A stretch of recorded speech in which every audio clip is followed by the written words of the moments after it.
नमस्कार, आप देख रहे हैं हमारा खास प्रोग्राम पूछता है इंडिया और आपके साथ मैं हूं मीनाक्षी रजक। दुनिया को परमाणु हथियार की धमकी देने वाला पाकिस्तान बीएलए और टीटीपी के धमाकों से कांपने लगा है। हालांकि भारत से दुश्मनी मोल लेकर के पाकिस्तान ने अपनी बर्बादी की नई पटकथा पहले ही लिख दी है, लेकिन अब टीटीपी यानी तहरीक तालिबान पाकिस्तान ने मुनीर के लिए बड़ी मुसीबतें खड़ी कर दी है। टीटीपी के प्रचंड प्रहार से मुनीर और उसकी सेना दहल उठी है। खैबर पख्तूनख्वा प्रांत के बन्नू जिले में हुए आत्मघाती हमले और बारूद से भरी एक गाड़ी को उड़ा दिया है, जिसमें पाक सेना के कई अधिकारी मारे गए हैं। ये धमाके इतने घातक थे कि इनकी सुरक्षा चौकियों में मौजूद पाक सैनिकों और अधिकारियों को हिलने तक का मौका नहीं मिला, जिसकी वजह से वो भी मलबे में दब गए। पाकिस्तान की चौकी पर यह हमला ऐसे वक्त में हुआ जब पाकिस्तान को एक और बीएलए चुनौती दे रहा है और दूसरी तरफ टीटीपी ने मुनीर की सेना के खिलाफ मोर्चा खोल दिया है। पाकिस्तान के कई इलाकों से मुनीर की सेना को चुनौती मिल रही है, जबकि कुछ इलाके मुनीर के कंट्रोल से बाहर हैं। ऐसे में सवाल ये कि क्या जिन्ना का पाकिस्तान टुकड़ों में बंटने वाला है, इस पर आगे से विस्तार पूर्वक चर्चा करेंगे। और यही वजह है कि पाकिस्तान का हलक सूख गया है। ऐसे में पाकिस्तान सिंधु के पानी के लिए भारत से कई बार गुहार लगा चुका है, लेकिन भारत ने साफ साफ कह दिया है कि सिंधु नदी का पानी और खून एक साथ नहीं बह सकते हैं। दूसरी तरफ बीएलए, टीटीपी, आईएसकेपी यानी इस्लामिक स्टेट खोरासान प्रांत और बीएफएफ यानी Baloch freedom fighters, Sindhi PTM, ISK के नए नेटवर्क मुनीर की सेना को आंख दिखा रहे हैं। बीएलए और टीटीपी ने तो मुनीर के खिलाफ सीधी जंग छेड़ दी है। शहबाज और मुनीर चाह करके भी इसका हल नहीं ढूंढ पा रहे हैं। ऐसे में पाकिस्तान के अलग अलग हिस्सों में हो रहे विद्रोह ने जिन्ना लैंड के खंड खंड होने के संकेत दे दिए। हैरानी की बात तो यह है कि जिस पाकिस्तान ने हिंदुस्तान को टुकड़ों में बांटने के लिए टीटीपी, अलकायदा जैसे आतंकी संगठनों को खड़ा किया था, वही अब पाकिस्तान के टुकड़े टुकड़े करने में जुट गया है। हालात ऐसे हैं कि मुनीर की सेना पाकिस्तान के जिस हिस्से में जाती है वहां से पिटकर ही वापस लौटती है। असल में पाकिस्तान ने जिस चक्रव्यूह को भारत के खिलाफ रचा, वो खुद उसी चक्रव्यूह में फंस गया है। यानी पाकिस्तान ने अपनी जमीन पर टीटीपी को पाल पोस करके आतंक और दहशत की जो फसल बोई थी, वो अब उसे ही काट रहा है। तहरीक तालिबान पाकिस्तान यानी टीटीपी 2007 में बना। ये वो संगठन है जिसे कभी पाकिस्तान की सेना ने अफगानिस्तान में अपने हितों के लिए इस्तेमाल किया, लेकिन आज वही संगठन पाकिस्तान का सबसे बड़ा दुश्मन बनकर के बैठा हुआ है। टीटीपी दुनिया का तीसरा सबसे खतरनाक आतंकी संगठन बन गया है। 2009 से अब तक पाकिस्तान में हुए कुल हमलों में 67% से ज्यादा इसी संगठन ने ये हमले किए। यह संगठन दूसरे सबसे सक्रिय समूह की तुलना में 5 गुना ज्यादा हमलों के लिए जिम्मेदार है। चलिए अब आपको बताते हैं कि आखिर पाकिस्तान में टीटीपी का खौफ किस कदर बढ़ गया है। साल 2025 की सबसे पहले बात करूं तो टीटीपी ने 3573 हमले किए और 1045 आतंकी घटनाएं इस दौरान हुई हैं। साल 2026 आता है, पन्ने पलटते हैं, लेकिन घटनाएं वही रहती हैं। टीटीपी के हमलों में 1139 मौतें हुई और टीटीपी हमलों में रिकॉर्ड मौतें इस दौरान दर्ज की गई हैं। पाकिस्तान दुनिया का पहला टेरर हब बन गया है। इसी के साथ पाकिस्तान और अफगानिस्तान के बीच जंग की सबसे बड़ी वजह तहरीक तालिबान पाकिस्तान यानी टीटीपी है। दरअसल 2001 में वर्ल्ड ट्रेड सेंटर हमले के बाद अमेरिका ने वॉर ऑन टेरर की शुरुआत की और इसी के तहत अमेरिका ने अफगानिस्तान पर हमला किया था। हमले से बचने के लिए कई आतंकी अफगानिस्तान को छोड़कर पाकिस्तान के कबायली इलाकों में आकर के छिप गए। पाकिस्तान इस युद्ध में अमेरिका का साथ दिया और आतंकियों पर एक्शन लिया। इससे खैबर पख्तूनख्वा के स्थानीय पश्तून भड़क गए। 2007 में इस्लामाबाद के प्रभावी मस्जिदों में से एक लाल मस्जिद के मुख्य मौलाना अब्दुल अजीज और उसका छोटा भाई अब्दुल रशीद गाजी पूरे पाकिस्तान में कट्टर इस्लामी शरिया कानून लागू करना चाहते थे। तारीख आती है 10 जुलाई 2007 की और पाकिस्तानी सेना ने ऑपरेशन साइलेंस चला दिया। लाल मस्जिद में बड़े मिलिट्री ऑपरेशन में मौलाना अब्दुल रशीद गाजी को मार गिराया गया। लाल मस्जिद का बदला लेने के लिए कई आतंकी संगठनों ने बैतुल्लाह मसूद के नेतृत्व में तहरीक तालिबान पाकिस्तान का गठन किया, जिसका मकसद साफ था कि पाकिस्तान की सरकार को उखाड़ के फेंकना है। हालांकि यह समझना जरूरी है कि आखिर टीटीपी यानी तहरीक तालिबान पाकिस्तान है क्या, जिसने पाकिस्तान को टुकड़ों में बांटने की नींव रखी है। तो टीटीपी का गठन 2007 में हुआ। पाकिस्तान की सरकार और सेना को उखाड़ फेंकना इनका लक्ष्य। अफगान तालिबान का करीबी सहयोगी है और अफगान सीमा से इसका संचालन होता है। 2009 में 2009 से अब तक पाकिस्तान के 67% से ज्यादा हमलों के लिए इसे जिम्मेदार माना जाता है। पाकिस्तान ने इसे फितना अल ख्वारिस नाम देकर के प्रतिबंधित किया है। इन्होंने पाकिस्तान को बांटने की नींव किसने किसने रखी, चलिए वो आप जानिए। Baloch liberation army BLA, Islamic State Khorasan, इसके अलावा जमात उल अहरार और तहरीक तालिबान पाकिस्तान। BFF का नाम भी इसमें है, बलूच फ्रीडम फाइटर्स, अलकायदा का AQIS गुट और Pashtun Tahafuz movement, Uzbek Tajik सलाफी जिहादी गुट। लेकिन TTP पाकिस्तान के खिलाफ है। दरअसल 2001 में अफगानिस्तान पर अमेरिकी हमले में पाकिस्तान के साथ देने से वो नाराज है। पाकिस्तान की मदद से अमेरिका ने अफगानिस्तान पर हमले किए, TTP ये मानता है, और TTP के लड़ाके पाकिस्तान को इस्लाम के खिलाफ मानते हैं। पाकिस्तान के खैबर पख्तूनख्वा, दक्षिण वजीरिस्तान पर इनकी पकड़ मजबूत है। TTP पाकिस्तान के सीमावर्ती इलाकों को मिलाकर एक अलग देश बनाना चाहता है। सबसे ज्यादा हैरानी की बात यह है कि जिस देश के पास परमाणु हथियार हैं, उस देश का सेना प्रमुख मुनीर स्थानीय विरोधी गुटों से डर करके बैठा है। ऐसे में सवाल ये खड़ा होता है कि आखिर TTP के पास ऐसा क्या है जो मुनीर को खौफजदा कर रहा है। तो TTP से मुनीर क्यों खौफ में है वो मैं आपको बताती हूँ। TTP ने दरअसल एयरफोर्स यूनिट घोषित की और TTP अब ड्रोन से हमले कर रहा है, हेलीकॉप्टर से हमले करने की क्षमता भी रखता है। 3 जोन में TTP का नया संगठनात्मक ढांचा विकसित हुआ है। अफगान तालिबान मॉडल पर TTP का शासन चलता है। पाकिस्तान के लिए TTP एक बड़ी चुनौती बन गया, लेकिन क्यों और कैसे? 2025 में पाकिस्तान में TTP के हमले 24% बढ़ गए हैं और पाकिस्तान में TTP ने समानांतर शासन व्यवस्था खड़ी की। पाक सरकार की तरह ही TTP टैक्स वसूल रही है और TTP की वजह से खैबर पख्तूनख्वा में पाकिस्तान कमजोर हो गया है। अब सवाल यह है कि क्या पाकिस्तान बहुत जल्द खंड खंड होने वाला है, क्योंकि ये तमाम गुट वही करते हुए नजर आ रहे हैं। एक सवाल और भी है कि TTP के हमले मुनीर को परेशान कर रहे हैं। तीसरा सवाल यह कि पाक के ज्यादातर हिस्सों पर विरोधी गुटों का कब्जा आखिरकार कैसे हुआ है। इसी पर करेंगे चर्चा की शुरुआत। कौन कौन से मेहमान मेरे साथ जुड़ रहे हैं आपका परिचय करवाती हूं। मेरे साथ जुड़ रहे हैं ब्रिगेडियर विनोद दत्ता, रक्षा विशेषज्ञ, ब्रिगेडियर राजन जामवाल, रक्षा विशेषज्ञ, संजीव श्रीवास्तव, विदेश मामलों के जानकार, डॉक्टर सज्जाद बुखारी, पत्रकार हैं पाकिस्तान से, मेजर नदीम शेख, रक्षा विशेषज्ञ हैं पाकिस्तान से। सबसे पहले मेजर नदीम शेख मैं आप ही से समझना चाहूंगी, क्योंकि आप अपने यहाँ के बातों को खुल करके रखते हैं, घुमा फिराव में ज्यादा यकीन नहीं रखते हैं। मेजर नदीम ये बताइए कि ये जो तमाम ग्रुप्स है वो किस तरीके से अब पाकिस्तान के लिए ही मुसीबतें साबित हो रहे हैं और इन पर क्या कोई लगाम लगाई जा सकेगी? देखिए, आपने बिल्कुल सही कहा कि पाकिस्तान इस वक्त जो है, मैं समझता हूँ कि एक्सटर्नली तो हम बहुत मजबूत हैं और अल्हम्दुलिल्लाह न्यूक्लियर पावर भी हैं जैसे आपने बताया, लेकिन इंटरनली हमें बहुत सारे ये इस तरह के जो दहशतगर्द तंजीमें हैं इनका सामना है। और ये ज्यादातर दहशतगर्द तंजीमें इस वक्त अफगानिस्तान की तरफ से ऑपरेट हो रही है या भारत इनको प्रॉक्सी चला रहा है। कुछ इसमें से BLA वगैरह ईरान से भी ऑपरेट हो रही थी, लेकिन अभी जब से ईरान को पता चला है कि हमने आपके जैसे देखिए वहाँ पे हमने जो आपका एक बहुत बड़ा नेटवर्क इंडिया का भी पकड़ा था, जिसमें हमने कुलभूषण साहब को वहाँ पे पकड़ा था और वो अभी तक वो हमारी कैद में। तो ये बिल्कुल सही है कि ये सारी तंजीमें इस वक्त है, लेकिन इन तंजीमों के साथ सबसे बड़ा जो पाकिस्तान का एडवांटेज है वो ये है कि ये एक मुल्क के अंदर कंटेन है और मुल्क को पूरी दुनिया आतंकवाद मानती है, पूरी दुनिया ने उसको तस्लीम नहीं किया, इंक्लूडिंग भारत ने भी। और वहां पर जिस तरह से ह्यूमन राइट्स की वायलेशंस हैं, आप देखिए जिस तरह की ये इंटरप्रिटेशन कर रहे हैं मजहब की भी, इस्लाम की भी, जिसमें इन्होंने औरतों को बिल्कुल बंद कर दिया है, उनकी तालीम पर कतल लगा दिया है और इस तरह की जो ये हरकतें कर रहे हैं पूरी दुनिया की जो दहशतगर्द तंजीमें जितनी आपने नाम लिया, जमीयतुल अहरार है और ये फितनतुल हिंदुस्तान भी इसके अंदर शामिल है। ये जो गुल बहादुर ग्रुप है ये गज़वतुल हिंदुस्तान इसका नाम है, आपको मैं बताता चलूं।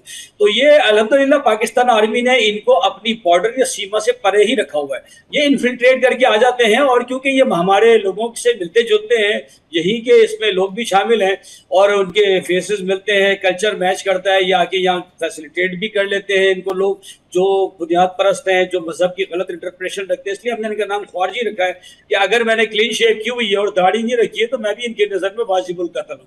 तो इस तरह की जहाँ इंटरप्रिटेशन हो तो कुछ भी चीज़ें हो सकती हैं। तो अल्हम्दुलिल्लाह पाकिस्तान इनको काउंटर कर रहा है। जो सबसे बड़ी एडवांटेज पाकिस्तान का है, एक तो ये कि एक मुल्क पे कंटेन है, पाकिस्तान में नहीं है इनकी कोई भी नर्सरी या कोई हेचरी। दूसरी चीज़ जो है, ये इनके साथ अवाम नहीं है। जब किसी चीज के साथ अवाम हो जाए तो फिर वो मुल्क के लिए खतरनाक होती है। इनके साथ कोई अवाम का कोई सेगमेंट नहीं है। मेजर, आप लोगों से मुझे लगता है बहुत अच्छे से वहां पर मिले होंगे, आपको पता होगा कि उनकी कुछ तो समस्याएं होंगी। आप कह रहे हैं भारत ने प्रॉक्सी खड़े किए, लेकिन आप ये भी तो मानते हैं कि बहुत सारे प्रॉक्सी आपने इसलिए खड़े किए क्योंकि आपको अफगानिस्तान के साथ वॉर में उतरना था, कईयों को आपको भारत भेजना था। आप ये तमाम चीज़ें मेजर नदीम बहुत अच्छे से जानते हैं। आप बहुत अच्छे से जानते हैं कि पाकिस्तान में 2.5 करोड़ बच्चे शिक्षा से महरूम रह गए हैं। अगर मैं पाकिस्तान की बात करूँ तो 45% है वहाँ पर महिलाओं की साक्षरता दर। आपको काम करने की आवश्यकता है। और क्या सरकार को इन लोगों की तकलीफों से कोई लेना देना नहीं है? इनसे लड़ झगड़ करके तो चीज़ों को आप नहीं सॉर्ट आउट कर पा रहे हैं, तो कम से कम एक बार बात के देखिएगा। हैं तो आप ही के देश के हिस्से ना। मसला जी, इनका मसला इक्तिसादी नहीं है, इकोनॉमी नहीं है, कोई माशी पस्ती नहीं है। इनका मसला BLA का थोड़ा सा उन्होंने उसको भी उलझाया हुआ है और उसको उठाया हुआ है कि जी इकोनॉमिकली हम वीक हैं इस तरह। पहली बात तो ये कि देखिए, बाकी जितनी तंजीमें आपने नाम दिया जो तालिबान और इससे मिलती जुलती हैं या अफगानिस्तान से ऑपरेट होती है, इनका इतना मसला नहीं है। BLA की जहाँ तक बात करें तो शायद आप कह सकती हैं कि जी एक सूबे के अंदर है उस तरह है। लेकिन मैंने हमेशा आपसे सवाल किया कि पूरी दुनिया का कोई अखबार, कोई मीडिया दिखा दे जब पाकिस्तान के किसी भी इलाके के अंदर कर्फ्यू लगा हो, कोई छोटे से टाउन में भी कर्फ्यू लगा हुआ। अल्हम्दुलिल्लाह सब जगह। फिर पूरी ट्रेन जो जाफर एक्सप्रेस है पूरे बलूचिस्तान में फिरती है, वहाँ से ईरान के लिए सारी एक्सपोर्ट्स हमने खोल दी हैं। 6 उस वक्त जो है वो कॉरिडोर्स हमने ओपन कर दिए हैं क्योंकि अमेरिका ने ब्लॉकेट लगाया हुआ उनकी पोर्ट्स पर, तो हमने उनको कॉरिडोर्स दिए हुए 6 जहाँ से वो इंपोर्ट एक्सपोर्ट अपनी कर रहे हैं, इस वक्त चला रहे हैं। तो हमें ऐसा मसला नहीं है। दूसरी बात ये कि अफगानिस्तान बॉर्डर के पास अभी है और हमने उनका tit for tat, I for I का हिसाब रखा हुआ है। अब जहाँ भी हमारे साथ वो कोई इस तरह की इन्फिल्ट्रेशन करके सडन कोई इस तरह का वो रेड या एम्बुश का एक्टिविटी करते हैं, कोई माइनर ऑपरेशंस करते हैं, तो हम वहाँ जाकर मेजर ऑपरेशंस उनका एयर रेड्स करते हैं। तो इंशाल्लाह ये मसला भी जल्द से जल्द बहुत कम हो गया है। इस साल की अगर आप स्टैट्स देखें तो वो बहुत हद तक रिड्यूस हो चुकी हैं। हाँ, उनकी कैजुअलिटीज बहुत बढ़ गई हैं तालिबान की। हमारी कैजुअलिटीज का DGISPR की अगर आप कॉन्फ्रेंस देखेंगे तो 3 दिन पहले उसको ग्राफ नोटिस शो किया है जिसमें 100% का मैं समझता हूँ कि काफी ग्राफ नीचे आ गया। क्योंकि ऐसी तस्वीरें आई थी ना पिछले बार भी जाफर एक्सप्रेस को लेकर के, इसीलिए ये सवाल खड़े हो जाते हैं कि आखिरकार BLA और TTP किस तरीके से पाकिस्तान के सैनिकों को परेशान कर रहा है। इनका इलाज भी होनी चाहिए, उनसे बातचीत भी होनी चाहिए। डॉक्टर सज्जाद बुखारी, अभी की स्थिति की अगर बात की जाए तो क्या ये बड़े मसले नहीं है पाकिस्तान के लिए? BLA हो, TTP हो, AQIS हो या फिर BFF हो? सताक्षी, बहुत शुक्रिया। आदाब अर्ज़ है जी। पाकिस्तान जिंदाबाद, पाकिस्तान हमेशा पाइंदाबाद। सबसे पहले क्योंकि मेजर साहब ने तमाम जो उसका पस मंजर है वो तो आपके सामने बयान कर दिया है, टेक्निकलिटीज भी आपके सामने रख दी हैं। गो कि आपने प्रॉम्प्टर देखने के बावजूद जो है ना वो सही प्रोनाउंस नहीं किया, वो मैं फिर बाद में आपकी तस्दीक कर दूंगा। लेकिन आज का दिन जो है नहीं, आप पहले वही ठीक कर दीजिए। मुझे नाम हो सकता है कि पता ना हो जो हमारी टीम ने लिख करके दिए। जी जी, वो आता उसी तरफ भी आता हूँ। उज्बक नहीं होता है, वो उज्बेकिस्तान होता है या उज्बेक होते हैं और भी उसमें शामिल है। और जो आपने जो बलूच फ्रीडम का नाम दिया, इस तरह की कोई तंजीम भी नहीं है। हाँ, BLA है, BRA है, BLF है, इस तरह की कुछ फर्जी नाम जरूर हैं। अच्छा, बात ये है कि सबसे पहले तो मैं आज पूरी पाकिस्तानी कौम को जो है मार्का हक और बुनियाद मरसूस ऑपरेशन की मुबारकबाद दूंगा और आज आपके यौम ठिकाई पर आपके साथ इज़हार अफसोस करूंगा सबसे पहले। और जहाँ तक बात रही आपकी इस बात पर पूरी दुनिया हंसेगी। चलिए आगे बताइए। जी नहीं, वो जरूरी था ना, वो तमीज में बताता होता हूँ आपको पता नहीं। जी कोई बात नहीं। अच्छा, सबसे पहले मैं आपको TTP के हवाले से एक बात यहाँ पे बताता चलूँ कि TTP के खिलाफ जब हमने पहला ऑपरेशन लॉन्च किया था, जिसका हमने ऑपरेशन जो था वो जो रद्दुल फसाद था, हालांकि उससे पहले खैबर 1 हुआ, खैबर 2 हुआ, राह निजात वगैरह रद्दुल फसाद भी हुआ। लेकिन उस ऑपरेशन के दौरान जो है जब हमने उन्हें गिरफ्तार किया था और फिर उसके बाद हमने उनकी एक छोटी सी सर्जरी जब की थी तो हमें पता चल गया था, उनका अंदाजा हमें हो गया था कि वो कहाँ से ऑपरेट हो रहे हैं। और कुछ ऐसे लोग भी उसमें शामिल थे जो मुसलमान भी इवन के नहीं थे। तो एक तो हमें इन प्रॉक्सीज का जो सामना करना पड़ रहा है उसमें बदकिस्मती हमारी ये है कि हिंदुस्तान जो है वो तवज्जो हटाने के लिए जो उसके इंटरनल जो क्लैशेस हैं और जो फ्रीडम की जो तंजीमें चल रही हैं, आज़ादी की तहरीकें चल रही हैं, मिजोरम, नागालैंड, त्रिपुरा, इसी तरीके से जो है वो 7 सिस्टर स्टेट्स जो हैं, खालिस्तान। अब तो पता नहीं, मुझे तो हैरत होती है कि पता नहीं हिंदुस्तान जो है वो मुंबई तक रह जाएगा, महदूद हो जाएगा, बाकी तो सब आपसे ले उड़ेंगे। तो आप कम से कम जो है आपका जीवन होगा उतने साल आप देख पाएंगे, आप चिंता मत करिए। नहीं, ये मेरी ख्वाहिश जरूर है। मैं ख्वाहिश जो होनी हिंदुस्तान चाहिए। के पास देखिए, मैंने इसीलिए मेजर नदीम से कहा था, कभी भी किसी भी चर्चा की शुरुआत करें तो मुझे लगता है कि आपको अपने विपक्ष को याद में रख करके भारत की तरफ उतनी ज्यादा निशाने साधने से बेहतर है आप अपने राष्ट्र को अच्छा करने में सहयोग बढ़ाएं। अगर बात टीटीपी की होती है, टीटीपी किस तरीके से अपने आप को अपग्रेड करते जा रहा है। देखिए, वो हेलीकॉप्टर का इस्तेमाल करना शुरू कर देंगे कुछ वक्त में, वो उसके साथ साथ ड्रोन का इस्तेमाल करना शुरू कर चुके हैं। तो मुझे लगता है चिंता का विषय वो होना चाहिए। और रही बात नागालैंड की, मिजोरम की, मेघालय की और मुंबई तक की, तो आपको भी पता होगा कि कितने सारे ग्रुप्स ऐसे हैं जिन्होंने आत्मसमर्पण किया है। भारत में उस दिशा में काम हो रहा है, लेकिन क्या पाकिस्तान की सरकार उस दिशा में काम कर पा रही है?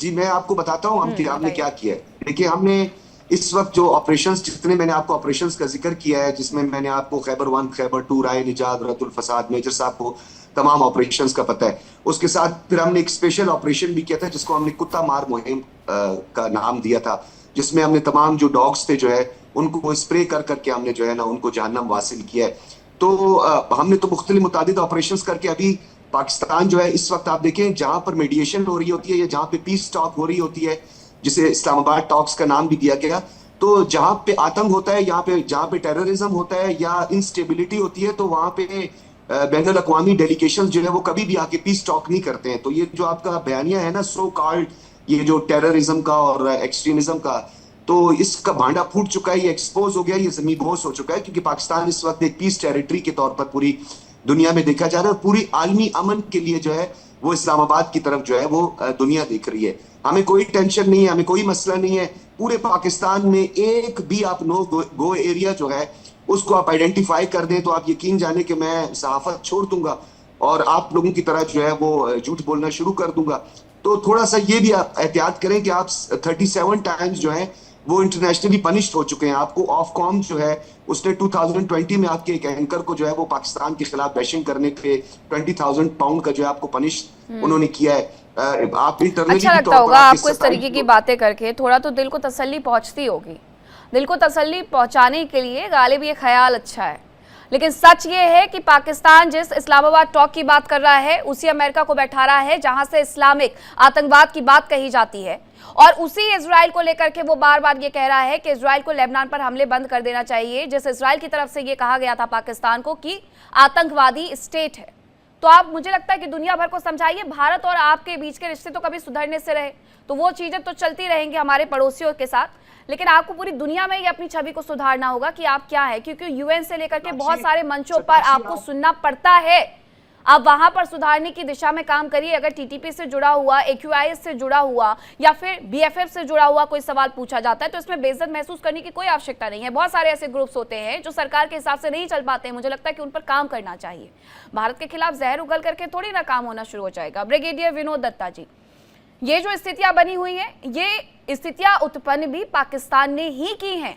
अब उनसे अगर आप निपट नहीं पा रहे हैं तो ये भी आप ही का फेलियर है, और आप अगर उसे सही नहीं करेंगे तो पाकिस्तान के हाल बद से बदतर और होते जाएंगे। हाँ, बिल्कुल आपने ठीक कहा, क्योंकि देखिए जो भी आपके इंटरनल प्रॉब्लम्स हैं या जो अंदरूनी मसले हैं उनको जो हुकूमत पाकिस्तान है उसको एड्रेस करना चाहिए, पहली बात। दूसरी बात, आप ये देखिए जो बुनियादी चीज़ें हैं पाकिस्तान में, देखिए कोई भी दहशतगर्दी, कोई भी इस तरह की जो चीज़ें होती हैं या हुकूमत के खिलाफ कोई झंडा उठाता है तो उसके पीछे ये जो बुनियादी चीज़ें हैं वो अगर मुहैया न कराई जाएं आवाम को, तब ये चीज़ें शुरू होती हैं। आप ये देखिए बलूचिस्तान 44% है पाकिस्तान का हिस्सा, और वहाँ के जितने भी नेचुरल रिसोर्सेज वगैरह हैं, चाहे वो सुई गैस फील्ड हो या और इस तरह के जो खनिज हैं, उनका इस्तेमाल पाकिस्तान करता है।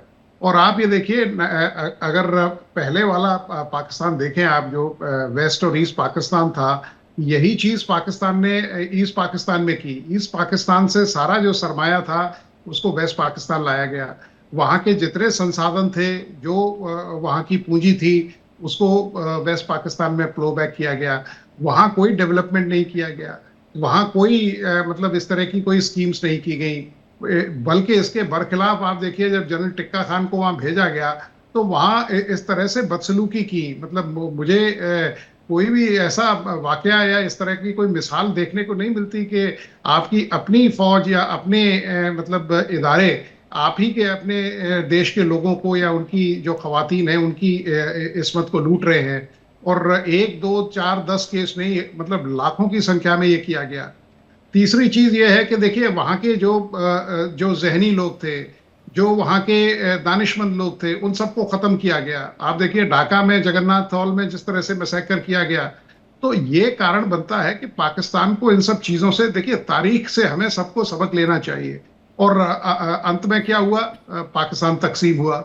दूसरी चीज यही है, अगर बलूचिस्तान को आप देखिए, पहली बात तो उसे आपने बिल्कुल वो कहते हैं ना कि कूट चरित डॉक्यूमेंट बना के या इस तरह की जो साजिशें करके इसको अपने में मिलाया गया। तीसरी चीज, आप उसकी देखभाल नहीं कर रहे हैं। अगर वहां के आवाम को जो बुनियादी चीजें हैं या जो उनके हुकूक हैं वो अगर मुहैया कराए जाएं, तो मुझे नहीं लगता कि कोई भी देश आपके खिलाफ हथियार लेके खड़ा होगा। यही चीज खैबर पख्तूनवा में हो रही है, यही चीज सिंध में हो रही है। तो ये सब चीजें बताती हैं कि साहब किस तरह से, देखिए जब तक अब अगर पाकिस्तान केवल आउटवर्ड्स ही देखता रहेगा, आप देखिए इस्लामाबाद टॉक्स का जो है जो सज्जाद भाई ने अभी बताया, तो वो उसका जो वेन्यू है वो पाकिस्तान लिया गया है। आप ये देखिए, अगर हर चीज वहां पाकिस्तान में ठीक होती तो वहां कर्फ्यू क्यों लगते? आप ये बताइए क्यों लोगों के जो मूवमेंट है उस पर वो किया जाता? तो वो ये नहीं चाहते कि साहब इस तरह की कोई वारदात बताया ना, ये कौन से कर्फ्यू की बात कर रही है? एक बार सुन ले, मैं सुन रहा था आपको पेशक की।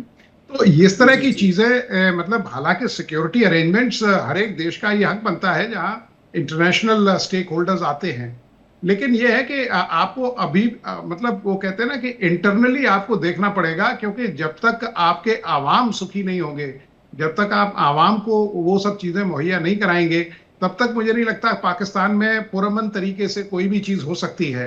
आप ये देखिए जिस तरह से वहां लोग मुजाहरे कर रहे हैं, जिस तरह से लोग वहां सड़कों पे आ रहे हैं, जिस तरह से एक ये कहते हैं ना कि जिस सरकार का इंतखाब हुआ था उस शख्स को आपने जेल में डाला हुआ है, और एक जो मतलब पाकिस्तान की फौज ने जिस सरकार का इंतखाब किया, ये कोलिशन गवर्नमेंट को बिठा दिया है, वो कठपुतली है उनके हाथों में। तो इन सब चीजों पे थोड़ा सा चिंता और चिंतन दोनों करने पड़ेंगे, और तभी जाके देखिए, हम तो चाहते हैं कि हमारा जो हमसाया मुल्क है एक स्टेबल पाकिस्तान हो, एक डेवलप्ड पाकिस्तान हो, क्योंकि वो भारत के हित में भी है। तीसरी चीज ये है कि जो हमने डोजियर, ये अगर आप चाहते तो आप हमारी बैकडोर डिप्लोमेसी को इस तरीके से जो है वो वायलेट न करते। माजी में जिस तरीके से आप एक स्पेसिफिक जो आइडियोलॉजी है जिसके तहत आप जो है वो यहाँ शेव की धरती में ये जो सारे आप मामलात कर रहे हैं, जो अब मेरे ख्याल में हिंदुस्तान से जो है रेपिस्तान बन गया है। तो मैं इसलिए आपको कह रहा था कि आप जो है आपने पहले ही गलत टर्म्स का इस्तेमाल किया। देखिए वो पश्तो में भी हमारे यहाँ एक मिसाल दी जाती है, चिपजान की बिनी पर जहान की मिनी, यानी हर शख्स दूसरे को अपने ख्यालात के आईने से देखता है। तो आप आदी हो चुके हैं Indian illegally occupied Jammu and Kashmir में महिलाओं के साथ आप लोगों की इज्तिमाई ज्यादतियों का, और न्यू दिल्ली में कहूंगी कि आपको आना चाहिए जम्मू कश्मीर। शायद नहीं है। सज्जाद बुखारी, आपको जम्मू कश्मीर आना चाहिए। अगर नहीं आए हैं तो प्लीज आइएगा। जैसे आप लोग मुझे बोलते रहते हैं कि लाहौर आइए, देखिए क्या स्थितियां है, इस्लामाबाद आइए क्या स्थितियां है, मैं बिल्कुल आना चाहूंगी, लेकिन आपको भी आना चाहिए। अगर आपको इतना हमदर्द आप बनना चाहते तो आपको आकर के देखना चाहिए। आप तो कभी आए नहीं है, लेकिन हम सब यही रहते हैं और हम सब वहां पर जाते भी है, सिर्फ रहते नहीं है। वहां के लोग बहुत खुश हैं। वहां के लोगों ने किस तरीके से जो पहलगाम में हुआ था उसके लिए पाकिस्तान के विरोध में वहां पर रैलियां निकाली थी, मुझे लगता है कि आपको वो याद होगा। आप वहां पर बैठ करके यही तो नैरेटिव सेट करने का प्रयास कर रहे हैं, और यही कह करके बरगला करके वहां से आतंक को आप जम्मू कश्मीर की सरजमी पर भेज देते हैं। यही तो करते हैं आप, मत किया करिए ये। ब्रिगेडियर राजन जी बहुत लंबे वक्त से इंतजार भी कर रहे हैं सर, माफी चाहूंगी, लेकिन पाकिस्तान बुरे और अच्छे आतंकियों के बारे में हमेशा डिफरेंशिएट करने की कोशिशों में लगा रहा है, और आज वही उनके लिए मुसीबत है। देखिए सबसे पहले तो ना ये भारत पाकिस्तान का कंपैरिजन आप छोड़ दीजिए ना, ये बात करना लायक नहीं। एब्सोल्युटली आप देखिए ना, एक $3.5 बिलियन के लिए दूसरे के पास करा रहे हैं। इधर हमारा खाली अंबानी $300 बिलियन यूएस में रिफाइनरी लगा रहा है। तो मतलब कंपैरिजन है क्या? कोई कंपैरिजन है? आई मीन तो बात ही छोड़ दीजिए। एनीवे जो इनके साथ हो रहा है वो इनका अपना किया कराया है। इन्होंने इन्होंने वन लाइन फोकस रखा, क्या? सिर्फ terrorism, terrorism, terrorism, matter of state policy, चाहे अफगानिस्तान में हो, बलूचिस्तान में हो, कश्मीर में भेजने की कोशिश करी, इसके सिवाय कोई स्टेट पॉलिसी नहीं रही उनकी। और ये जो सिस्टम बना के रखा है ना इन्होंने, हाइब्रिड डेमोक्रेसी बोलते हैं। हाइब्रिड डेमोक्रेसी मतलब कि फ्रॉड के इलेक्शन कराएंगे, बनेगा वो जिसको फौज चाहेगी। सो मतलब Pakistan is a state where army has a state, not the state has an army. ये एक अलग ही सिस्टम बना रखा है, तो इनको इनके हाल पे छोड़ देना चाहिए। ये बिल्कुल सही जा रहे हैं, ये बिल्कुल सही जा रहे हैं, और हमने सही किया, अपने सारे दरवाजे इनके लिए बंद कर दिए। कुछ नहीं है, जैसे रहो, खुश रहो, आप गटर में जाओ या कहीं और जाओ, हमें कोई मतलब नहीं होना चाहिए। ना हम आपसे कोई ट्रेड करेंगे, ना आपसे पानी शेयर करेंगे, कुछ नहीं करेंगे। आप अपने हाल में खुश रहो, जैसे भी हो। आई मीन बिल्कुल सही अप्रोच हमने बनाई है कि just shut them, ignore them, because ये मतलब हमारे नोटिस लेने लायक नहीं है। That is the actual state की है, बिल्कुल नोटिस लेने लायक नहीं है। और ये जो बोल रहे थे कि कंटेंट है, वो है, अरे कभी हुआ है कि कोटा से इनका को commander had to be evacuated by helicopter? आज कोटा में कितने पुलिस स्टेशनों के ऊपर अपना बलूच लिबरेशन फ्रंट के झंडे लगे हुए हैं, पाकिस्तानी झंडे कितने पुलिस स्टेशनों पे लगे हैं? अरे ओपन हो रहा है, इट हैज क्रॉस्ड। आप दिखा दें एक भी, आप दिखा जो दें स्टेजेस होती हैं, एक भी दिखा दें आप, आप दिखाएं एक भी झंडा। अरे यार अब मैं आपको भेज दूंगा, आप मैडम इनका ईमेल एड्रेस लीजिए, दुनिया भर के भेज दूंगा इनको, जितने नेट पे अवेलेबल है, कितने पुलिस स्टेशन उठा के उन्होंने झंडे लगाए हुए हैं। अब वो इनको भेज देंगे, ठीक है ना? Not an issue. ओके, पहले बोलते मैं अभी प्ले कर देता। आपने धरावी देखा है? धरावी देखा आपने? आपने देखा हुआ धरावी? यार आपको जब मौका मिलेगा बोलिए। अब मेरे को actually I don't want to engage with them. मेरे को लगता नहीं है कि इनसे बात करना भी। आप दोनों ही देखिए एक रैंक रखते हैं, आप ऑफिसर रहे हैं, आप दोनों इस तरीके से बात मत करिए। मैं आपसे जवाब लूंगी मेजर नदीम शेख, मैं आपको काउंटर करने का वक्त भी दूंगी। उनका ओपनिंग रिमार्क पूरा हो जाने दीजिए। संजीव जी से मुझे सवाल पूछ लेने दीजिए, मैं तुरंत आऊंगी आपके पास। आप अपना जवाब तैयार रखिएगा। जी ब्रिगेडियर। देखो, so end of the day ये सिचुएशन है कि हमने कंटेन कर लिया। क्या कंटेन किया है? ओपन रिवॉल्ट है, टेररिज्म की स्टेज से कहीं ऊपर चला गया है, ओपन इंसर्जेंसी हो रही है। मतलब TTP at will, even if वो अफगानिस्तान बेस्ड है, they are coming in at will. और I mean I don't know ऐसी कैसी फौज है इतनी ज्यादा कैजुअलिटीज डेली एक्सेप्ट कर रही है। ये कह रहे कम हो गया, डाटा देखो। अरे पता नहीं कौन सा डाटा, किधर की बात कर रहे हैं। एवरी सेकंड डे यहाँ पे रिपोर्ट आ रही होती है। आई मीन अगली बार मैं वीडियोस लेके रखूंगा, मेरे पास पूरे एक मोबाइल भर गया खाली इन वीडियोस का कि डेली कितनी कैजुअलिटी हो रही है। और इन रिप्लाई क्या करते हैं? Aerial bombing, artillery, motor.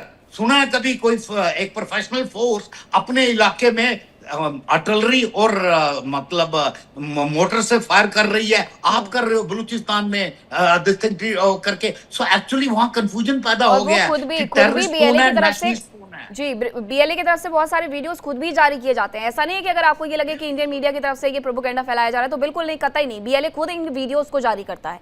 अब संजीव श्रीवास्तव जी जरा ये बताइएगा कि पाकिस्तान क्या खुफिया और सैन्य रणनीति में फेल साबित हो रहा है, जो अपने यहाँ इस तरीके के ग्रुप्स को से बढ़ते देख रहा है, उनको बल्कि संख्या में कम होते हुए नहीं देख पा रहा है, ना उन्हें कम कर पा रहा है?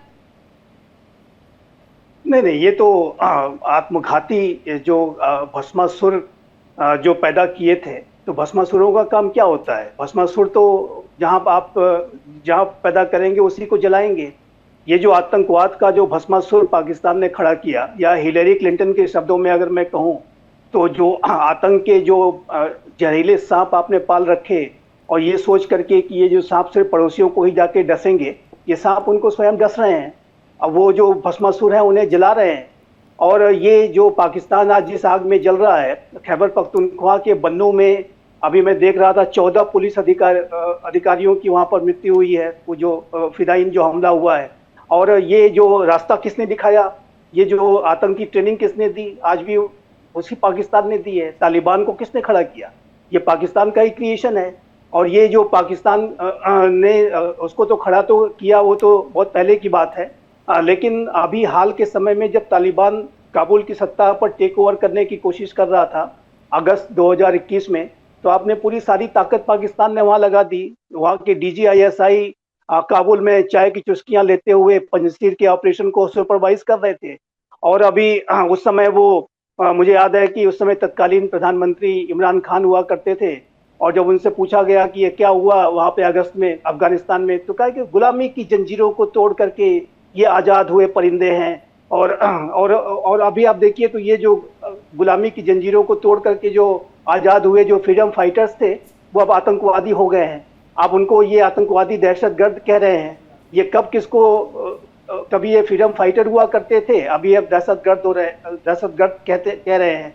और जो कश्मीर में जो दहशतगर्द हैं उनको वो फ्रीडम फाइटर कहते हैं। और चाहे वो अफगानिस्तान का आतंकवाद हो, चाहे वो कश्मीर का आतंकवाद हो, सारे आतंकवाद की जड़ पाकिस्तान की एस्टेब्लिशमेंट कराती है। वहाँ टेरर कैंप्स आज भी चल रहे हैं, वहाँ पर जो आतंकी ट्रेनिंग आज भी दी जाती है। यूनाइटेड नेशन सिक्योरिटी काउंसिल के द्वारा डेजिग्नेटेड जितने भी ग्लोबल टेररिस्ट आज भी है, मैं आज की डेट की बात कर रहा हूँ, पहले का तो और भी ज़्यादा था, और उसमें अमेरिका ने कुछ लोगों को वहाँ पर अंदर जा करके गिराया। तो जा करके अभी भी अगर आप जितने भी टेररिस्ट आप देखिए तो उसमें आधे से ज़्यादा UN डेजिग्नेटेड टेररिस्ट पाकिस्तान में अभी भी शरण लिए हुए हैं। ओसामा बिन लादेन जो विश्व का सबसे कुख्यात टेररिस्ट था, वो एक मिलिट्री एकेडमी के बगल में आराम से एक बड़े कंपाउंड में रहता हुआ पाया गया। सारे आलीशान उसकी सारी सुविधाएं उसको प्रोवाइड कराई जाती थी। और ये जो पाकिस्तान का ये चरित्र है वो पूरी दुनिया जानती है, पूरी दुनिया जानती है। इसी वजह से वहाँ पर कोई इन्वेस्टमेंट नहीं आता। ये जो पीस टॉक्स वगैरह जो चल रही हैं, वो अमेरिका पाकिस्तान को एक्सप्लॉइट कर रहा है। वो एक मैसेंजर की तरीके से, एक डाकिया, एक पोस्टमैन की भूमिका में है पाकिस्तान अभी, उससे ज़्यादा मैं कुछ नहीं देखता। और जो भी वहाँ पर अभी देखिए, पहले दौर की बात हुई वो विफल हो गई, अभी दूसरे दौर की बात होगी नहीं होगी, कब होगी, कहाँ होगी, कोई नहीं जानता। और ये एक ऐसा मुल्क जहाँ पर आतंकवादी का गढ़ है, वहाँ से आप शांति की क्या उम्मीद करेंगे? मुझे नहीं लगता कि ये इस तरीके की टॉक्स वहाँ पर ज्यादा सफल हो पाएंगे, उसकी कोई क्रेडिबिलिटी होगी। इजराइल तो किसी पिटे कोई किसी पिटे पुराना तज्जिया, कोई घिसा पिटा पुराना तज्जिया। सर आपको मैं एक मशवरा दूं, आप जो है ग्लूकोज वाटर की और डेक्सट्रोज वाटर की ड्रिप लगवाएं। आपकी एनर्जी नहीं है, आप वही पुराना वाला कायदा पढ़ते हैं जो हर टॉक शो में आपका कायदा होता है। आपने एक भी नई बात नहीं की। आपको मैं नोटिस लेने के लायक नहीं समझता। आप जिस तरीके की शैतानी सोच के साथ बात करते हैं, मैं आपकी बातों का कोई जवाब नहीं दूंगा। देखिए, मुझे अपनी बात का कंप्लीट कर लेने दें। आपकी जो जहनियत, आपकी जहन में शैतानी सोच है, और वो आज की एनर्जी है, परसों भी दिखी थी। और इस वजह से मैं आपको कोई डायरेक्ट आपके जमवाल साहब ने बिल्कुल ठीक कहा, नोटिस देने लायक तक नहीं है। आपको नोटिस नहीं देना चाहिए। आप जो है इनके आपसे बात क्या करूं मैं? आपकी सेंस में बात करते हैं, कोई सेंस है बात करने का? कोई बात करने का कोई आधार नहीं है। आपसे क्या, आपको कोई चीज समझाई जाएगी, अच्छी बात बताऊंगा तो आप समझेंगे। कोई सेंस वाले मिलेंगे तो मैं उनसे बात करूंगा। आपके साथ मैं मुतादिद टॉक शोज कर चुका हूं। आपके वही पुरानी घिसी पिटी किताब है ये जो आपका तज्जिया है। सर इसमें पकोड़े बिकते हैं अभी, इसमें जाके आप पानी पूरी और पकोड़े बेचें जाकर। ये जो आपका तज्जिया है, जो गति है, जो पाकिस्तान की जो दुर्दशा है, जो बदहाली है, जो दयनीय स्थिति है, उसके लिए पाकिस्तान स्वयं जिम्मेदार है। ये उसका खुद का क्रिएशन है। और देखिए, मैं एक बात और भी कहना चाहता हूँ, पाकिस्तान के इसी तरीके की नीतियों की वजह से पाकिस्तान के 2 टुकड़े पहले हो चुके हैं। बांग्लादेश में आपने इतना अत्याचार किया, दत्ता साहब ने एकदम सारी बातें बता दी, उसकी वजह से वो बांग्लादेश आपसे अलग हो गया। अभी आप बलूचों के ऊपर अत्याचार कर रहे हैं, सिंधियों के ऊपर अत्याचार कर रहे हैं, पश्तूनों के ऊपर अत्याचार कर रहे हैं, हमारे कश्मीरी लोगों के ऊपर जो आपने इलीगली ऑक्युपाइड टेरिटरी है, पाकिस्तान ऑक्युपाइड कश्मीर, गिलगित बल्तिस्तान, उसके किया था। गोल्डन टेंपल हमने किया था। इनका भी जरा जिक्र कर देना अगर हिम्मत है। अगर आरएसएस के होंडों से डर नहीं लगता तो बता देना। तो आपका जो अस्तित्व बचेगा नहीं, फिर करते रहिएगा पीस टॉक। आपका सिर्फ पंजाब ही बचेगा, पंजाब में ही पीस टॉक हो पाएगी। नहीं तो अन्य जो क्षेत्र हैं वहां पर तो वो अपने देश को बनाने की तैयारी में है। तो आपके लिए बेहतर ये होगा कि थोड़ा बुद्धिमत्ता के साथ काम लें, थोड़ा इंसानों की तरह के सोचें, शैतानियत अपने अंदर जो है उसको त्यागें। ठीक है मेजर शेख, अफगान सीमा और आंतरिक आतंकवाद, क्या ये दोनों चीजों को पाकिस्तान इस वक्त टैकल कर रहा है? जी बिल्कुल, हम टैकल कर रहे हैं। हमने कई दफा उनके साथ, जैसे आपने कहा, ब्रिगेडियर साहब ने कहा कि बात करनी चाहिए, हमने उनके साथ कई दफा बात की, कई न्यूट्रल कंट्रीज में, कतर में, तुर्की में एंड सो मैनी। हमारा सिर्फ उनके साथ एक ही डिमांड था कि आप अपनी लैंड को जो है पाकिस्तान के अगेंस्ट इस तरह की टेररिज्म एक्टिविटीज के लिए इस्तेमाल ना होने दें। That was the single demand. लेकिन आप देखें कि अभी तक उन्होंने कोई हमारी डिमांड को एक्सेप्ट करने पे वो तैयार नहीं है, तो फिर डेफिनेटली हमें हथियार उठाने पड़े हैं और अभी हम उनको जाकर उसी तरह से उनकी ठुकाई कर रहे हैं जैसे अभी हमने ये ऑपरेशन बुनियानुल मरसूस में इंडिया के साथ किया। इंडिया ने भी हमारे साथ यही सलूक किया। मुझे लगता है कि आपके मुंह से इस तरीके के शब्द मुझे लगता है आपके मुंह से इस तरीके के शब्द अच्छे नहीं लगते। मेजर शेख, मैं personally I really respect you, क्योंकि आप कभी इस तरीके की बातें नहीं करते हैं, आप वहाँ की सच चीजों को भी उजागर करते हैं, अपनी बात भी रखते हैं। मैं समझ सकती हूँ कि एक देश के तौर पर आप लोगों को जहाँ जिस मुकाम पर होना चाहिए था आप उस मुकाम पर नहीं हो। जब सवाल पूछे जाते हैं तो बुरा लगता है और लगना भी चाहिए। दो देश जो एक वक्त एक साथ अलग हुए, एक देश कहीं आगे निकल गया, एक देश कहीं पीछे छूट गया, तो अब उसमें नीतियों का कुछ तो अंतर रहा होगा ना मेजर नदीम शेख। आपने तो बहुत लंबे वक्त से पाकिस्तान को आप देखते आ रहे हैं, आप रिटायर हो चुके हैं सेना से, आप जानते होंगे कि वहां पर किस तरीके की रिजीम रही है, किस तरीके के चेंजेस रहे हैं जो दरअसल होने चाहिए थे लेकिन वो परिवर्तन हुए नहीं है। मैं समझती हूँ कि as a nation, as a nationalist आपको बुरा लगता होगा, लेकिन मेजर शेख नदीम, क्या ये गलत कह रही हूँ मैं कि आपने टीटीपी हो, बीएलए हो, उनको इस्तेमाल तब करना शुरू किया जब उनको आपको उनकी आवश्यकता थी और अब आज वो आपके लिए गले की फांस बन गए? नहीं, देखिए, हमने उनको यूएसएसआर के अगेंस्ट बिल्कुल हमने ट्रेन किया था। उस वक्त के जो हम तालिबान कह लें, आप मुजाहिदीन कह लें, हम उनको मुजाहिदीन कहते हैं, ठीक है, जो उस जमाने में थे और यूएसएसआर को तोड़ा और हमने बांग्लादेश का बदला लिया क्योंकि यूएसएसआर का भी उसके अंदर रोल मौजूद था। दूसरी बात ये कि अगर जहाँ तक बीएलए का ताल्लुक है, हमने इनके साथ भी बात की, लेकिन ये ईरान के अंदर जाके बैठ जाते थे, बॉर्डर क्रॉस करके, और इंडिया से फंडिंग इन्होंने ले रहे थे। मैंने इसीलिए क्वेश्चन किया ब्रिगेडियर साहब से भी कि ब्रिगेडियर साहब मुझे एक टाउन बता दीजिए, एक अखबार दिखा दीजिए, एक क्लिप कोई आज की दिखा दीजिए जिसमें पूरी दुनिया की कई खबरों में कोई एक टाउन में हमारे कर्फ्यू लगा हुआ हो। दूसरी बात यह कि उन्होंने कहा कि हम आपसे क्या बात करें, आप तो हकीर हैं, आप तो फकीर हैं। तो मैंने इनको यही बात की कि आपने धरावी देखा है सर, आपने अपनी झोपड़पट्टियां देखी है, दुनिया में सबसे ज्यादा गुर्बत इंडिया के अंदर है। आप देखिए पाकिस्तान के अंदर कहीं पर भी ये जो आप कहते हैं कि वॉलंटियर सेक्स वर्कर, लेकिन मेजर शेख, धारावी एक ऐसी झोपड़पट्टी है जहां सबसे ज्यादा अमीर लोग रहते हैं। आप किसी भी जगह पर चले जाइए, आपको उस घर में एसी, फ्रिज, सारी चीजें मिल जाएंगी। आप कभी धारावी के उठा करके वीडियोस ही देख लीजिए, यहाँ तक आने की सहमत ना उठाइए। और वहां पे आप यकीन करें कि वहां की जो ख्वातीन को देख के मेरा दिल बहुत खुश हुआ कि उसके बावजूद वो लोग हंस रहे थे, मुस्कुरा रहे थे। छोटे छोटे वो जिस तरह के नालों में, ऐसे कि पाकिस्तान में इस तरह की टीन की छतों वाली कोई भी एक भी झोपड़पट्टी नहीं है। लेकिन मुझे बड़ी खुशी हुई और मैं यही चाहता हूँ कि आपकी गवर्नमेंट को भी पाकिस्तान के खिलाफ ये ब्राह्मोस और इनसे हटकर उन लोगों की तरफ तवज्जो देनी चाहिए जो आज भी खुशी के साथ, यकीन करें, एक कमरे में उन्होंने तिलक लगाया हुआ है और छोटा सा खिड़की के अंदर उन्होंने अपना वो जो है वो राम वगैरह को रखा हुआ है और वो दे आर हैप्पी और बड़े साड़ी पहन के वो बड़े नेट में जरा चेक कर रहा हूँ कि आज की डेट में कर्फ्यू कहाँ है पाकिस्तान में। क्या ना रिप्लाई आफ्टर दिस? आप देखिए, जी सर, आप देखिए और आप बताएं बिल्कुल। लेकिन मैंने आपसे ये कहा कि ये इस तरह की भारत की बात कर रहे हैं। मैं सर को एक चीज बताना चाहता हूं सर, आपका देखिए $96 बिलियन का डिफेंस बजट है, हमारा $8 बिलियन का डिफेंस बजट है। और आप मुझे बता दीजिए कौन सी ऐसी टेक्नोलॉजी है, कौन सा ऐसा वेपन है, कौन सा ऐसा एयरक्राफ्ट है जिसको हमने आपको रिस्पॉन्ड नहीं किया। अल्हम्दुलिल्लाह आपने न्यूक डेटोनेट किया, हमने आपके फौरन बाद न्यूक डेटोनेट किया। आपने बैलिस्टिक मिसाइल फायर किया, हमने पहले। आपने क्रूज किया, हमने क्रूज किया। Sir you name anything. मैं आपके साथ बड़ी रिस्पेक्ट के साथ बात कर रहा हूँ। आप जो बात कर रहे हैं हकीकत की ऐसी नहीं है। आप जो जीडीपी की बात करते हैं कि दुनिया में 4th है, वो नॉमिनल जीडीपी है। बात करें GDP per capita, GDP per capita में आप दुनिया में 170वें नंबर पे सर आप पीपीपी देखें, परचेजिंग पावर पैरिटी देखें सर, उसमें कहाँ है? हम और आप तकरीबन बराबर हैं। वो अलग बात है कि बिल्कुल डेफिनेटली हमने अब पुअर गवर्नेंस को फेस किया है, पुअर इकोनॉमी को फेस किया है। आपके यहाँ भी जो सेकुलर कंट्री था उसका आज फेस दागदार हो गया है और ये चीजें आपको भी फेस करना पड़ेगी जो हमने फेस की। कि जिस तरह से जब रिलीजियस एक्सट्रीमिज्म किसी जगह उभरता है तो फिर ये सेक्ट होते हैं, आपस के अंदर दुश्मनियां पैदा होती है और ये सेकुलर आइडिया का धार्मिक कट्टरता तो पाकिस्तान के अंदर देखने को मिलती है। इसीलिए शिया से लेकर के सुन्नी तक क्यों ये सारे विवाद होते हैं, मस्जिदों में ब्लास्ट होते हैं। एक छोटा सा आंसर मैं चाहूंगी आपसे ब्रिगेडियर राजन, उसके बाद डॉक्टर सज्जाद बुखारी का रुख करूं। या मैं एक्चुअली मैं इनको सिर्फ बताना चाहता था कि वो जो क्या ये बोल रहे थे ना कि कर्फ्यू नहीं है। मैं नेट पे देख रहा था आज की डेट में वजीरिस्तान में कर्फ्यू है, मतलब हमको 8 जगह दिखी आज की डेट में। एक सेकंड में आपकी से बात कर लीजिए, वो मैं दूसरा इनका जो पीपीपी चेक करने लग गया तब तक आप दिखते 8 जगह कर्फ्यू है। मैं अभी आपको पढ़ के सुनाता हूँ आज की डेट में 10 मई को मतलब ऐसे आप ना हवा में मत फेंकिया करिए।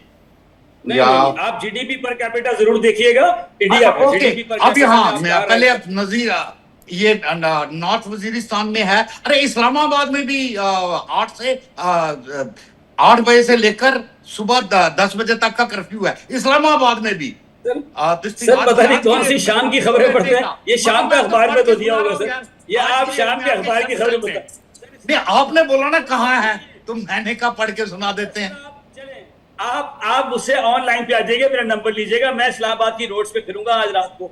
आप वहां पे बताइएगा मुझे कश्मीर रोड पे आऊं, आप मुझे बताइएगा कौन से सेक्टर में आऊं। नहीं मुझे बताइएगा, कहीं जाने की जरूरत नहीं है, मैं पढ़ के सुना रहा हूँ, आप नेट पे चेक कर लीजिए। दैट इज राइट, बिकॉज जो भी हम लोग बोलते हैं ना, जैसे मैंने बोला आपको कि भी आप 3.5 बिलियन को वापस देने के लिए किया था, अंबानी उससे 300 बिलियन इन्वेस्ट कर रहा है। आप इसको क्रॉस चेक कर सकते हैं, आप इसको क्रॉस चेक करते हैं, बिकॉज इट्स फैक्ट टाइम स्टेटिंग। तो जब आप एक फैक्ट स्टेट करते हैं ना, आपको सब्सटेंशिएट करना होता है।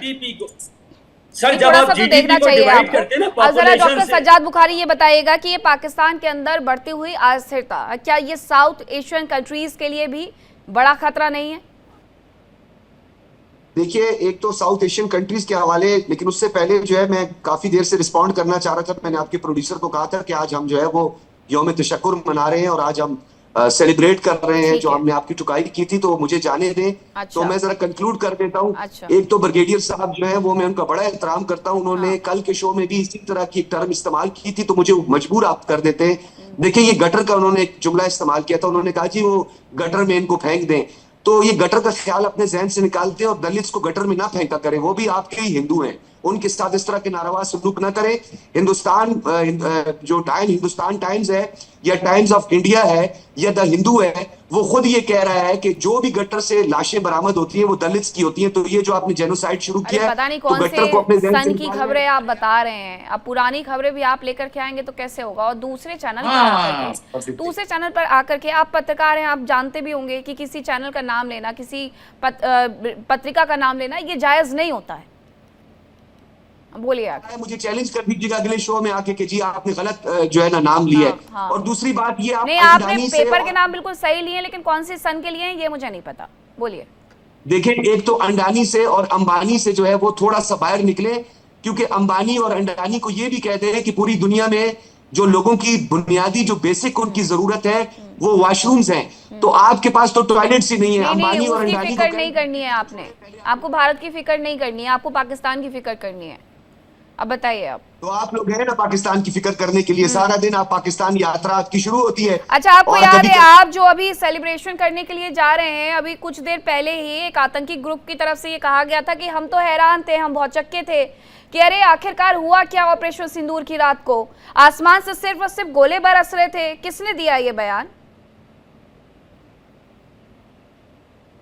जो खबर पड़ी है ना वो हमेशा की तरह वही वाली डिसइंफो वाली आपने खबर पड़ी है। अच्छा, अब मैं क्या करूं? आपके यहाँ पर अगर थोड़ी सी सुरक्षा होती तो पाकिस्तान में आकर के भी रिपोर्टिंग कर जाते। इतना दम और इतना जज्बा इंडियन मीडिया रखता है, लेकिन आप थोड़ा सुरक्षा देने का वादा तो करिए। अब अगर ये खबरें आती है तो फिर वेस्टर्न मीडिया के हवाले से आती है या पाकिस्तानी मीडिया के हवाले से आती है। हो सकता है कि वेस्टर्न मीडिया पाकिस्तान के खिलाफ भी प्रोपेगेंडा रच रहा हो। अब इसमें मेरी गलती थोड़ी है।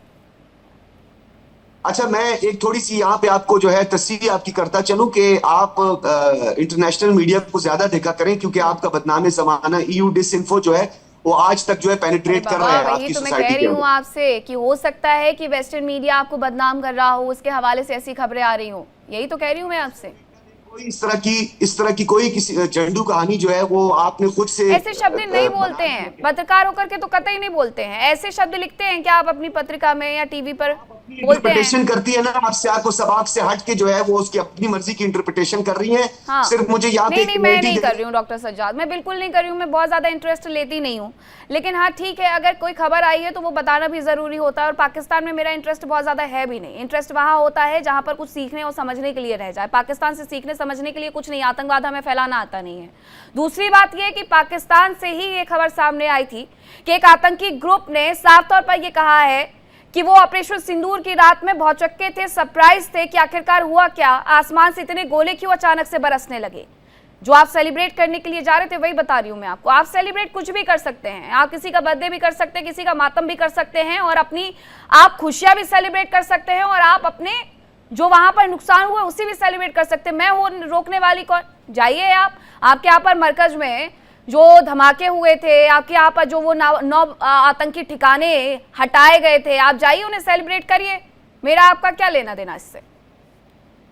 मुझे पता है शताक्षी, आप जो है वो तंदूर और सिंदूर की टेंशन का मुझे पता है। मीनाक्षी, सॉरी मीनाक्षी, वो आपके जो तंदूर और सिंदूर जो है ना, दोनों की टेंशन का और फादर लैंड की टेंशन का मुझे पता है। आप जो है उनको भरपूर उनका दिफा करिए, और आप कह रही है मुझे पाकिस्तान से क्या लेना देना है। आप पाकिस्तान बैशिंग छोड़ दें, या आपकी पॉलिटिशियंस पाकिस्तान बैशिंग छोड़ दें, तो आप लोग तो वहां पे पानी पूरी बेचने लग जाएंगे, आपका कारोबार तो खत्म हो जाएगा। कमाई तो हो जाएगी पानी पूरी बेच करके, पाकिस्तान में क्या होगा, वो भी लूट लिया जाएगा। नहीं, पाकिस्तान बैशिंग करके तो आज तक आप लोगों ने जो है ये सारा धंधा आप लोगों का ये पाकिस्तान बैशिंग पे चल रहा है। अभी आप अपने जितने पैनलिस्ट को देखे, वो सुबह दोपहर शाम पाकिस्तान यात्रा आप भी तो वही कर रहे हैं। आप जो है ना स्टैंड अप कॉमेडियन वाला जो जॉब है वो आपके लिए बहुत सटीक बैठता है। जिस तरीके की आप बातें करते हैं, ये गंभीर मुद्दों पर बात नहीं करते हैं आप, पूरे माहौल को एक बिल्कुल एक जोक बना करके रख देते हैं, और पता नहीं किस तरीके की पत्रकारिता आप करते हैं। तो स्टैंड अप कॉमेडियन वाला जो रोल आपके ऊपर ज्यादा बेहतर होता है। और मैं इतना ही आपको सलाह देना चाहूंगा, उससे अधिक मैं आपसे बात करने का मैं नहीं सोचता कि कोई जरूरत नहीं। मैं भी आपसे बात नहीं करना चाहता, आपको कोट पहनने की तमीज नहीं है, इतने बड़े साइज नहीं डॉक्टर सज्जाद बुखारी, ये बात करने का कोई तरीका नहीं होता है। आप आराम से अपनी बातों का जवाब दीजिए प्लीज। नहीं, मैं ये शैतानियत वाली जो सोच है मैं जानता हूँ, इसी वजह से इस तरीके के बातों का कोई रिस्पॉन्ड करने का कोई मतलब नहीं है। आप इंटरटेनमेंट अच्छा करते हैं, इससे क्या है कि जो है अम्यूजमेंट्स के लिए आपकी बातें अच्छी हैं, लेकिन उसमें कोई गंभीरता नहीं है, कहीं से भी जेन्युइननेस कहीं से नहीं है। इस तरीके की बातों में, इस तरीके के डिस्कशन में मैं आपसे कम से कम नहीं पढ़ना चाहूँगा, क्योंकि उसका कोई मतलब नहीं है, ये वेस्टेज ऑफ टाइम है। मैं स्पष्ट रूप से कहना चाहता हूँ। आप गंभीरता से बात करेंगे तो बिल्कुल, ये गंभीरता आप में दिखती नहीं है। पत्रकार होकर के ऐसी गंभीर बातों में भी अगर आप गंभीर नहीं हो रहे हैं, आप वो सेलिब्रेट करने के लिए जा रहे हैं जो आपको हासिल नहीं हुआ है, तो आपकी गंभीरता मुझे इसी बात से समझ में आ जाती है। ब्रिगेड नहीं रहने दीजिए, या तो आप अपने थोड़े शब्दों में मर्यादा रखिए। ये इस तरीके की भाषा हमारे यहाँ न्यूज चैनल्स पर नहीं चलती है बाबा, आपके यहाँ पर चलती होगी। हम लोग इस तरीके की भाषा ना तो इस्तेमाल करते हैं, ना ही इस तरीके की खींचतान करते हैं। और मेरे साथ मेजर शेख नदीम भी तो पाकिस्तान से ही बैठे हैं, वो अपनी बातें बहुत अच्छे से रखते हैं, हम उन्हें सुनते हैं, उन्हें समझते हैं। वो जो कहते हैं ठीक है, खामियां हर देश के अंदर हो सकती हैं, लेकिन इसका मतलब ये नहीं है कि आप अपनी खामियों को नजरअंदाज करके दूसरे में खामियां ढूंढना शुरू कर दें। पत्रकार महोदय, आप वही कर रहे हैं। ब्रिगेडियर विनोद दत्ता, अफगान तालिबान और पाकिस्तान के रिश्तों को तनाव को देखते हुए टीटीपी को क्या एक नया मौका मिल गया है कि हाँ, पाकिस्तान में और बर्बादी बुला सकता है? बिल्कुल, आप ये देखिए जिस तरह से टीटीपी के या बीएलए या और बाकी के तंजीमें हैं, इनके अलायंसेस हो रहे हैं, तो ये बताता है कि किस तरह से, देखिए ज्यादातर इस तरह की जो तंजीमें होती हैं ये ऑर्गेनिकली एक दूसरे से जुड़े रहते हैं। और ये अब वो देख रहे हैं कि भाई जो वल्नरेबिलिटी है पाकिस्तान की, जो प्रेजेंट हुकूमत है, वो मतलब उतनी सशक्त नहीं है कि वो अपनी जो आवाम है या जो उनकी सिक्योरिटी फोर्सेस हैं। देखिए पाकिस्तान आर्मी इंडियन आर्मी का ये एक ऑफशूट है, और एक प्रोफेशनल आर्मी हुआ करती थी किसी जमाने में। 1978 के बाद जब इसको रेडिकलाइज किया गया, तब जाके देखिए कोई भी चीज होती है, अगर आप रिलीजन से उसको जोड़ देते हैं तो वहां मतलब अब जैसे आपने अभी खुद कहा कि जब मेजर नदीम साहब जिस तरह की बात करते हैं, because I want to tell you, a soldier is always a soldier, once a soldier you are always a soldier. तो हम एक दूसरे के जो तासुरात है उनका एहतराम करते हैं, क्योंकि हमें मुद्दों पे डिस्कशन करना चाहिए। हमारा एम ये होना चाहिए कि जो प्रॉब्लम्स हैं, जो मसले हैं या जो मसाइल हैं, उनको कैसे एड्रेस किया जाए, कैसे अपनी जो आवाम है, चाहे वो हमारी हो या आपकी हो, उसको किस तरह से मतलब वो किया जाए। अब आप ये देखिए टीटीपी है, अब पाकिस्तान अफगानिस्तान ने खुद ये बोला है कि साहब वो डूरन लाइन को बिल्कुल मानने को तैयार नहीं है और डूरन लाइन बिल्कुल जो है वो ईस्टवर्ड शिफ्ट होनी चाहिए। तो ये बताता है कि किस तरह से उन्होंने जो बलूचिस्तान के जो लड़ाके हैं उनके साथ उन्होंने हाथ मिला लिया है, किस तरह से उन्होंने जो सिक्योरिटी फोर्सेस को अटैक कर रहे हैं, किस तरह से उनको खदेड़ रहे हैं। तो ये बताता है कि भाई किस तरह से जो पाकिस्तान की आर्मी है, अब आप देखा होगा आपने पिछली बार भी कई जगह उन्होंने अटैक किए और एक GHQ में एक मीटिंग हुई थी जिसमें किया था कि भाई कैसे लोगों ने एक सैनिक अपनी पोस्ट छोड़ सकता है, क्योंकि जो भी तंजीमें हैं वो उनके पास वो असला नहीं है। आपके खुद वजीर खारजा साहब ने ये कहा था कि साहब किस तरह से बलूचिस्तान आर्मी के पास मतलब इतने हथियार है या इतने रिसोर्सेज कम होते हुए भी वो एक जो कहते हैं बैटल हार्डन्ड आर्मी का मुकाबला कर रही है। तो इसमें आपके मतलब चिंता और चिंतन करने दोनों की जरूरत है कि आप किस तरह से जो अपनी इंटरनल प्रॉब्लम्स है उनको एड्रेस कर सकते हैं, वरना ये वो नासूर है कि जितना ही फैलता जाएगा और पाकिस्तान के लिए इसको समेटना बड़ा मुश्किल हो जाएगा। वक्त समाप्ति का है। मैं एक आखिरी सवाल लेना चाहती हूँ मेजर से कि राजनीतिक और मानवाधिकार संकट भी ये विद्रोह क्या बनते जा रहे हैं? मेजर शेख नदीम।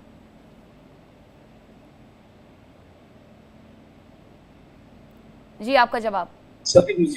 मुझे सॉरी आवाज नहीं आई आपकी, सॉरी। मेरा सवाल आपसे ये था कि ये जो बलूच विद्रोह हैं या तमाम विद्रोही ग्रुप हैं, क्या वो अब आपके लिए राजनीतिक और मानवाधिकार संकट भी खड़ा करते जा रहे हैं?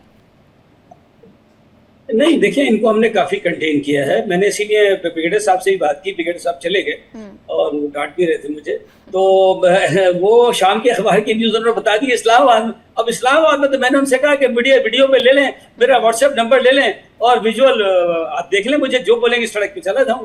तो ऐसा नहीं है, हमने इनको बहुत कंटेन किया हुआ है। देखिए बलूचिस्तान 40% रकबे के लिहाज से पाकिस्तान के बराबर है, लेकिन बलोच पॉपुलेशन जो है वो डिवाइडेड है। वहाँ 60% इस वक्त जो पश्तून्स हैं, यानी 50% पश्तून्स हैं, बरोही हैं, और उसके अलावा 40% से भी कम जो है इस वक्त जो है वो बलोच हैं। बलोचों की जो टोटल आबादी है इस वक्त, जो बलोच कहलाते हैं जिनको, अदर देन बरोही और दूसरे, ये 40 लाख है, सिर्फ 40 लाख है। इसलिए इतना बड़ा ये मैंने कहा ना कि बिल्कुल ये ब्रेनस्टॉर्मिंग हमें करनी चाहिए, हमें इसको हल करना चाहिए। हमने बड़ी कोशिश की है, टॉक्स भी किए हैं, और जाहिर है कि दोनों चीज़ें होती हैं। हमने कि स्टिक एंड कैरेट, जिस तरह फौज में होता है रिवॉर्ड एंड पनिशमेंट, हम दोनों चीज़ें लेके चल रहे हैं और हमने उनको उस तरह से कंटेन करने की कोशिश की है। इंशाल्लाह उम्मीद है। देखिए आपके यहाँ भी ये सारी चीज़ें चल रही हैं, आसाम में, मेघालय में, ये आपके वेस्ट बंगाल में भी अभी जिस तरह से इलेक्शन हुए, आप देखिए 17 लाख लोगों को आपने डिप्राइव किया वोटिंग से, और फिर किस तरह से उन्होंने ये जीता, और कांग्रेस ने कहा कि चोर चोर चोर। तो ये हमारे दोनों मुल्कों में एक जैसा है। मैंने जैसे आपने कम से कम माना तो कि आत्मसमर्पण यहाँ पर होता है। एक रिएक्शन संजीव जी की तरफ से भी आ रहा था। जी संजीव जी। हाँ देखिए, अभी देखिए जैसे मेजर साहब ने जैसे बात की, नदीम साहब ने, ये बिल्कुल इसी तरीके की बातचीत ऐसे ही होना चाहिए, और अपनी जो मसाइल हैं, अपने जो इश्यूज हैं उसको समझना भी चाहिए कि हाँ इश्यूज हैं।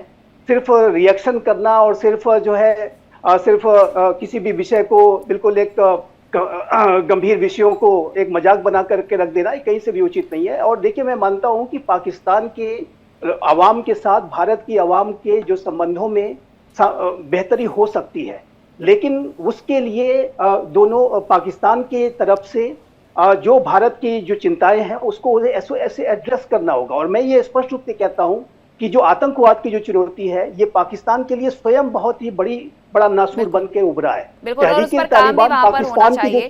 संजीव जी, बहुत माफी के साथ आपको रोक रही हूँ, वक्त इतने की इजाजत देता है। बहुत धन्यवाद आप सभी का मेरे साथ चर्चा का हिस्सा बनने के लिए, मेरे साथ शामिल होने के लिए।